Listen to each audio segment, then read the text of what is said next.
ঝাড়খণ্ডের লগোয়া চিল্কিগড়ে কনক দুর্গা মন্দির। রহস্যময়ী জঙ্গল, পাশে রয়েছে ডুমুল নদী, প্রায় 450 বছর পুরানো। রাজকাহানির আড়ালে এইসব কিছু নিয়েও আরও কিছু কথা বলে দেয় ঝাড়গ্রাম লগোয়া কনক দুর্গা মন্দির।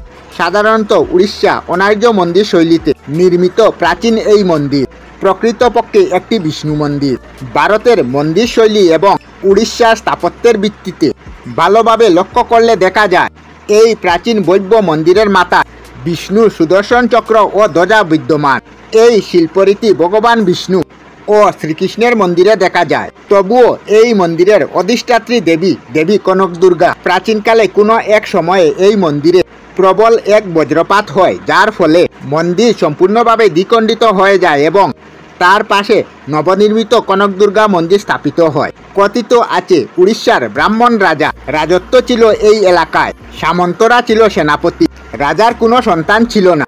তখন নাকি স্বপ্নাদেশে সোনার মূর্তি নির্মাণের আদেশ পান ব্রাহ্মণের রাজা জগদীশচন্দ্র দেওধর। ব্রাহ্মণ রাজার অধিপতিত্ব কমাতেই নাকি সামন্ত রাজার এই রাজনীতি কূটনীতি। পরবর্তী সময়ে 1749 খ্রিস্টাব্দে তৎকালীন তিহার দ্বীপগড় বা জামমনি পরগনা বা সামন্ত রাজা গোপীনাথ সিং রায় আশ্বিন মাসে শুক্লা সপ্তমী তিথিতে কনক দুর্গা মন্দির প্রতিষ্ঠা করেন। রানী গোবিন্দময়ীর হাতের কঙ্গন দিয়ে তৈরি হয় দেবীর মূর্তি। গোপীনাথের কন্যা সুবর্ণময়ীর সাথে বিয়ে হয় ধলমন পরগনার রাজা সপ্তম জগন্নাথ দেও দবলদবের।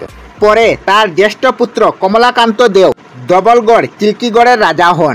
সেই থেকে রাজা কমলাকান্তের উত্তরসূরিরা মন্দিরের সেবায়িত। মন্দিরের প্রথম পূজারী রামচন্দ্র সুরাঙ্গী উত্তরাধিকারী বংশানুক্রমে মন্দিরের পূজার দায়িত্বে আগে রাজা গোপীনাথ সপরিবারে সুসজ্জিত নৌকাবিহারে দুলম নদী দিয়ে চিল্কাগড় প্রাসাদ থেকে মন্দিরে আসতেন এবং কনক দুর্গার আরাধনা করতেন।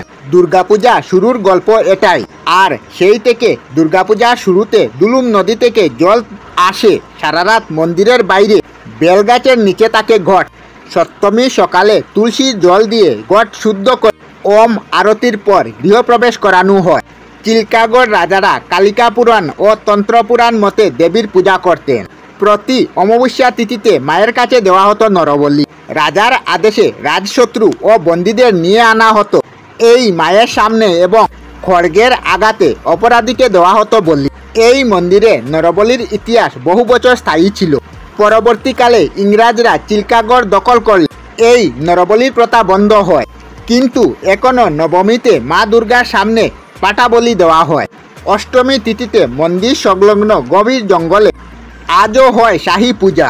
থাকেন শুধুমাত্র রাজপরিবারের লোকেরা। এলাকাবাসীদের বিশ্বাস ঘন জঙ্গলে দেবী উমা নাকি অষ্টমীর বুক রাধেন নিজে। অষ্টধাতুর দুর্গা এখানে অসাধারণী চতুর্ভুজা কনক দুর্গা। প্রাচীন মূর্তিটি জড়জন্য হয়ে যাওয়ায় 1973 খ্রিস্টাব্দে তার পাশে নূতন মন্দির তৈরি হয়। 1968 সালে কনক দুর্গার মূর্তি যাতে সোনা বেশিরভাগ ছিল তা চুরি হয়ে যায়। 70-এর দশকে আরও দুইবার চুরি গিয়েছে মূর্তি। শেষের বার যেটি খোয়া যায় 2011 সালে। 1996 সালে অষ্টধাতুর বিগ্রহ তৈরি করা হয়েছিল যাতে পিতলের ভাগ বেশি ছিল। দশমীতে হয় রাবণ পূজা। মশাল জ্বালিয়ে রাবণরূপী কলা গাছকে তীর মারার প্রতিযোগিতা হয়। এখনও পুরানো মন্দির রয়েছে। দেওয়ালে ফাটল আর শিকড় নিয়ে দাঁড়িয়ে রয়েছে ঐতিহ্যবাহী কনক দুর্গা মন্দির। অষ্টধাতুর মূর্তিতে আজও পূজা হয় কনক দুর্গা মন্দিরে। নিয়ম করে আজও পরিবারের মঙ্গল কামনা গাছের ডালে সুতা বাঁধেন মহিলারা। দূর দূরান্ত থেকে আসেন ভক্তরা। ঝাড়গ্রাম থেকে মাত্র 15 কিলোমিটার পূর্বে চিল্কর রাজবাড়ির পাশে এই কনক দুর্গা মন্দির। পাশেই দুলুম নদী।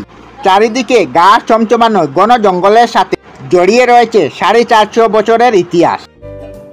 আমরা আমাদের চ্যানেলে সব ধরনের ভিডিও আপলোড করি, যেমন ব্লগ, নিউজ, কুকিং ভিডিও, ধার্মিক আলোচনা ইত্যাদি। যদি আপনারা এই ধরনের ভিডিও দেখতে পছন্দ করেন তাহলে এই চ্যানেলটি নিশ্চয়ই সাবস্ক্রাইব করবেন।